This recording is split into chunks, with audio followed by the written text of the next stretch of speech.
The qualities that I most value in life, in myself, are growth, transformation, being inspired, but also balance. And if any of you know me, you will know that I am highly motivated. I'm really driven, so much so that I have kind of smashed up my nervous system, basically. And it's not like that so much now. I have found some balance in life, thank God. But it hasn't always been like that. So who am I?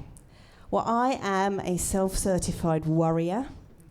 I am an anxiety sufferer, and I am a perfectionist. And I like to call this WAP. But I consider myself to be a WAP champion, because I don't let those things, let me rephrase that, I don't identify with those qualities anymore. Yes, they exist, I feel them, but when they come in, I use them to navigate my way back to this kind of true north, this alignment. They're like a treasure trove, they're like a treasure chest, and I have a very low tolerance for feeling out of sorts. So when it kind of kicks in, I'm like, right, okay, this will not do. Let's get back on the wagon. And I like to kind of change my behaviour, modify my behaviours, modify my thoughts so that I can recalibrate myself, if you like. And so understanding is power, and understanding how I came to be this way, this self-certified WAP champ, if you like, has given me a lot of self-knowledge and a lot of power. And an electrician friend of mine said to me, I was telling him this story, and he said, you know, it takes a positive ion and a negative ion to turn a light bulb on. So I would like to share with you a few of my light bulbs, if that's okay. Daddy issues. Me and my dad are really, really, really close. A bit too close, actually. And some would say, like, almost romantic. I remember going on holiday with him once, and I was 15, and people thought we were a couple. I was sitting on his knee, and he was stroking my hair. And he was like that with me ever since I was born. He's Sicilian, and I don't know if any of you know any Sicilians. They are really over the top with their love and affection. So much so that it's kind of suffocating sometimes. And you can bring those chairs forward. Yeah. And he's now 82 years old, my dad, and he's still thriving. He moved over to the UK when he was 33, not speaking the language, and he wanted to be a world motorcycle racing champion. And he got quite far, actually. He got so far, but he ran out of money because it's an expensive hobby. And he ended up setting up a motorbike shop with my mum. And they did really well, and they sold their business about 10 years ago.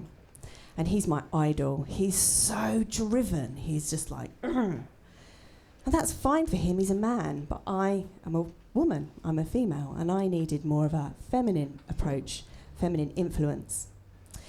So when I was 11 years old, really close to my dad, I would cry every time he went to work. And when I was 11, I failed my 11 plus. Do you know what the 11 plus exam is? Probably your newbies, I don't know, do you still take the 11 plus? Not at your age, no, I know. But, oh God, I'm rambling, I'm so nervous. Right, back to the story. I failed my 11 plus, and my dad stopped talking to me. And I didn't really know what to do with that. I felt disgusted. I felt like I'd let the only man in my life down. What had I done? You know, how could I make myself better to make him love me? This rejection that I felt from him just cut so deep to my core, and I did not know what to do with that. And there was born the belief, I'm not good enough. I need to try harder. I need to work harder to gain his affections. I must be perfect at everything that I do because that's what he wants from me. And the mind must take you away from pain towards pleasure. So the mind creates these stories, especially when you're young, that you have to be a certain way. And that's what I decided was going to be my predominant program from here on in. I would seek his validation through learning. And trust me, I have been on more courses than Nick Faldo. He's a golfer, by the way, in case you didn't know. So, I am also very different from my parents. They are conservative, with a small c and a big C. They are traditional, and I'm not. You know, I popped out totally different. I landed on this planet literally like from a spaceship, I think. Feel very different. And I was liberal. I was, exploring my sexuality. I was creative. I just felt like I didn't fit into this mold. And kids need to idolize their parents, and when they can't because they're different, they try and twist themselves into a different shape so that their parents will love them. And that's what happened to me. I kind of was not true to myself at all. So I was a prime candidate for worry, anxiety, and perfectionism. So it was no surprise then that the big love of my life when I was 30 was a great big old narcissist. And I didn't even know what a narcissist was at the time. But he really made me doubt myself because I didn't really have any self-love to begin with, and then he was mirroring it all back to me. And I was trying to carve out a career in music, and he would not let me work with other musicians. He would just stand there with his arms folded in the room, kind of making sure that I wasn't flirting or making sure that I was behaving myself. And I thought this was normal, but deep down inside I knew that something was wrong. I would feel, he would call me names. He would say, "You're an attention seeker. You're a slut. You are, you're disgusting. You're weak."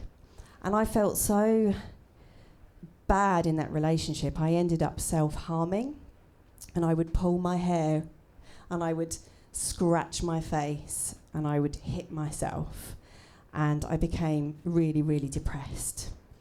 And I honestly thought that I could not exist without him in my life. I felt trapped. Thank God, I met the most amazing spiritual teacher ever. I was living in Cheshire at the time. It's a really nice county, but it did lack this kind of diversity in this spiritual community. But I found this one woman called Jennifer Alexander. And when I met her at this meditation event, I literally kind of recognized her energy. I didn't recognize her per se, but her kindness and her compassion made me really, really want to work with her on a regular basis, and I did. And she taught me that what was going on in that relationship was not right, it was bad. That I was being controlled, that I was being emotionally abused, and that I needed to fucking get out of there quickly. And so I spent 5 years working with her, and she taught me to really trust my inner wisdom, to take that leap of faith, to just take that first step in finishing that relationship. And, ending that relationship it kind of broke me, but it was the making of me. And even to this day now, I have this vision of myself with my etheric sword and my etheric shield, to kind of going into battle with this moving on from that relationship. It was really challenging. But it really helped me to be able to sniff out an energy vampire. Because every time I'm sort of engaging with one, I feel that sort of internal compass trying to get to that true north again. So, that aside, a few years ago, about 7 years ago, I moved to Brighton. And I moved to Brighton because I wanted to get a degree, because I felt I needed more validation through learning. So I went to the Brighton Institute of Modern Music, BIM, and during the first year, I remember the day, anxiety flooded my system. And I was sat down and I got up and the whole room, everything just span. My nervous system just went kind of bang, like a lightning bolt. Every single muscle in my body tightened. I went dizzy. I was sick. My head pounded. And I thought there was something gravely wrong with me, as you do when you're having a panic attack, right? You think, that's it, I'm a goner. So I calmed myself down and, that anxiety actually never left. And it kind of, comes in waves, as it does. Sometimes it's higher than others, but that sort of low-level hum of anxiety never left from that day. And I was trying to figure it all out, and I was thinking to myself, well, why? Here I was at university, again, trying to fit this mould. What did the university want me to be like? What did they want from me? How could I be what they wanted? How could I be the best songwriter ever? How could I contort myself to just fit into their ideal, their expectation of me? I was completely out of alignment. And assignment after assignment would come in and I would be laser beam focused, like my dad had taught me to be. Visor down, focus, off you go. I had no balance, and when I left university, I left, of course, with a first, as you do, but was I happy? No, I was fucked, excuse my French. My body was fucked. And I had to relearn how to be. So I had no friends, by the way. You know those bonds that you're supposed to make when you go to university? I didn't really make any of them because I was too busy trying to be bloody perfect. And nobody could relate to me. Nobody can relate to anyone that's perfect, right? Because we're all human and we all need imperfect people to relate to. So after graduation, I made it my mission. I had to get better. So I invested some money and I spent a year at the Body and Brain Centre in Brighton. And I did, has anybody ever been there? It used to be called Dan Yoga. Yeah, bit of a weird place, but, I got quite a lot out of it. Oh, that's another talk. So I spent a year doing trauma release, shaking, screaming, crying, Tai Chi, Qigong, sharing, what else? Dancing, all the bodywork stuff. And it was great. And I felt fantastic. Here I was, a new being, a new person with all this newfound, energy. And that year, I was 40. And I was going to have a big 40th celebration. And I did. And I had it here. Kirsty was there. And Tina was there. And I had my 40th. I had 44 people, which is my magic number, 44. And it was really weird because people from all different eras of my life were in that one room. And it felt like a bit like madness to me that they were all there together in this one room, because I'd always felt a bit torn about who I was, about my identity. And then suddenly, people from school and this bit and that bit were all there in one room. I was excited, but I was equally a bit kind of displaced. I didn't know who to be. I didn't know what hat to wear. And I remember sitting down, eating about there, and my brain said to me, what's the worst thing that could happen to you right now? What can we do? How can we sabotage this for you? And it said, I know, let's give you a huge panic attack.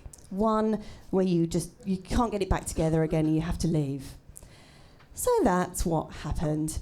Everyone was in the room in their beautiful vintage gear. The burlesque dancers were playing. Everyone was enjoying their 3-course meal. And I was in and out to the bathroom trying to get myself sorted, trying to rationalise with myself. But I didn't have the tools. And I ended up passing out and having to go home. So I royally fucked that one up. And I think the reason that happened was because I couldn't be under the spotlight. I was so split, I was so fragmented. And whenever you're kind of in a position like this, when you're famous or when you are hosting a party or whatever, you are magnifying who you are. You're under the spotlight, and I couldn't be, because my outward appearance didn't match up with who I was on the inside. I couldn't accept myself. I didn't like who I was. So my year at the Body and Brain Centre taught me how to deal with what was emerging and how to process that and how to kind of just process it, I suppose. But I was existing on this kind of flawed programming in my mind, and I really needed to sort that out. Who was I, I was trying to impress everybody. I was trying to be everything to everyone. It was too much responsibility for my poor little nervous system, and it was just like overworked and going into meltdown. So I had various forms of hypnotherapy and CBT. Nothing really had any kind of lasting effect until I found a therapy called RTT, Rapid Transformational Therapy. And I put something out on Facebook to say, can anyone help with anxiety? And my friend Gary, who was supposed to be speaking tonight, but he can't unfortunately, said, have you tried hypnosis? And I was like, no, it doesn't work on me, I'm afraid. I'm not that suggestible. And he, in his charming arrogance, said, but you haven't tried RTT. And I thought, he's confident. So I went along and I had a session of RTT with him.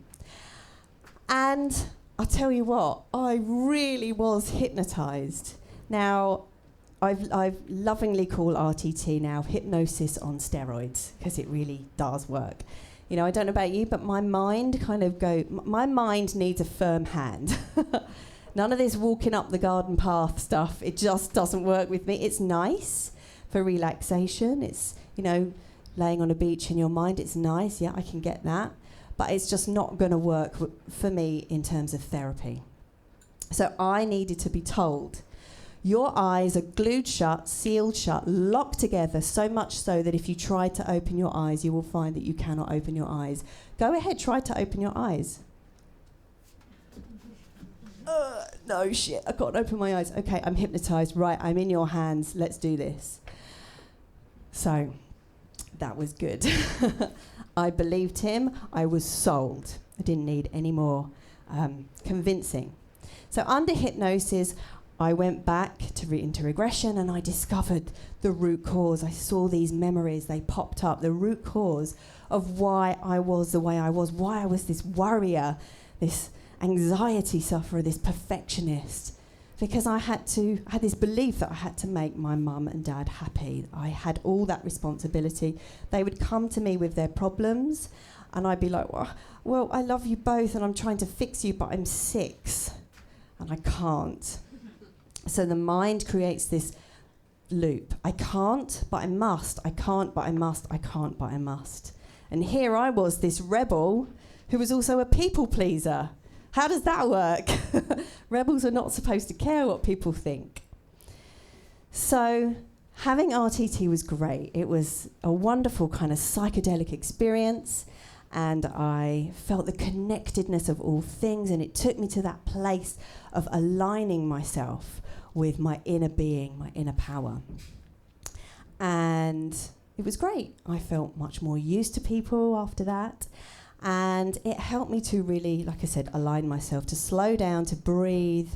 And, this mindset stuff combined with the tools that I learned from the Body and Brain Centre are really, really powerful. And that's how I work with people now. So RTT uses regression to go back to those childhood memories, to clear out all the clutter, to find out why you believe what you believe. And we're like detectives, shining a light. What's going on? Why are you the way that you are today? What caused you to believe that? And Marissa Peer, who's the founder of RTT, says that RTT goes where other therapies are shit scared to go. And it's true. I've been doing RTTs on people, and I've been like, oh God, do we really have to go there? But yes, we do, because fortune favours the brave. And if you go there, if you go right into the core, you can shift it if you're willing. And that's what I did. So I'm nearly getting to the end. Today, I am a different person. Graham, my partner, will vouch for that. He's had to take me home from town when I've been in town and just could not get off the bus. And, you know, there's no way I could stand here and do this if I was that out of alignment person. It's a challenge, but I have the tools now.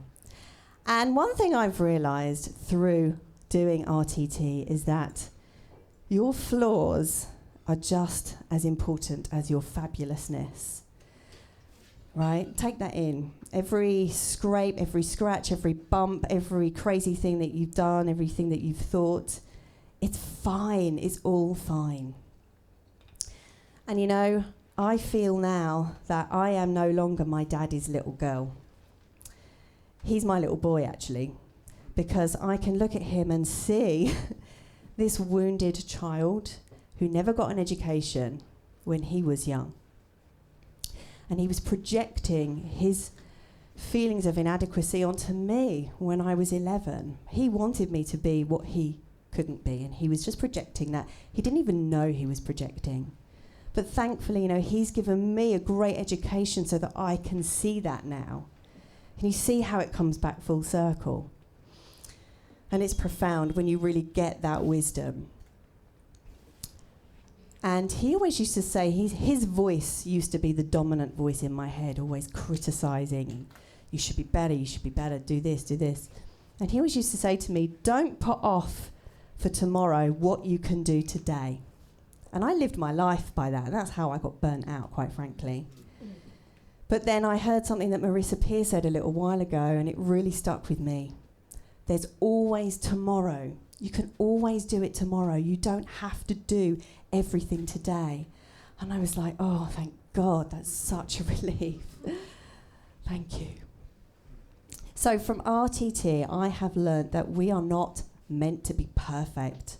I work with a lot of perfectionists. We are not meant to be perfect because life actually needs us to be imperfect. Because the purpose of life is to evolve. And if we're perfect, we can't evolve. So life needs us to be a bit fucked up. So embrace that. Embrace all of your flaws. Let yourself off the hook. It's not your fault. It's just your programming. It's just all the bugs in your mind that you picked up when you were children. And that's okay. We're all working towards changing it and being the adults in our mind now as grown-ups. Walk around with an adult brain rather than a child's brain. And that's your choice. You choose to do that. So, I've been talking for a while, and I just want to leave you with one thing. I am enough. You are enough, exactly the way that you are. We all are enough. That's it. Thank you.